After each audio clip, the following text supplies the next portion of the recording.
দৈনিক 12 রাকাত সুন্নত বা নফল পড়লে আল্লাহর কাছে একটা করে জান্নাতে ঘর পাওয়া যাবে। আর জান্নাত উর্বর জায়গা। আপনি যদি চান আপনার জায়গায় বেশি বেশি গাছ লাগাতে, খালি পড়বেন সুবহানাল্লাহিল আযীম ওয়া বিহামদিহি, সুবহানাল্লাহিল আযীম ওয়া বিহামদিহি। একটা একটা করে খেজুর গাছ জন্মাবে ইনশাআল্লাহ তাআলা। বলবেন সুবহানাল্লাহি ওয়া বিহামদিহি, সুবহানাল্লাহিল আযীম। আর বলবেন সুবহানাল্লাহিল আযীমি ওয়া বিহামদিহি। জান্নাতে গাছ রোপণ হবে ইনশাআল্লাহ। এটা গেল 6 নাম্বার, নামাজ বেশি বেশি পড়া। 7 নাম্বার, জি বলছি, 7 নাম্বারটা হচ্ছে, আমি আর 4টা বলে শেষ করছি। 7 নাম্বারটা হচ্ছে যে সৃষ্টির সেবা করা। কি করা ভাই?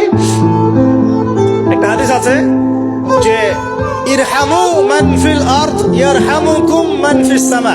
তোমরা জমিনবাসীর প্রতি রহম করো, আসমানবাসী তোমাদের উপর রহম করবে ইনশাআল্লাহ।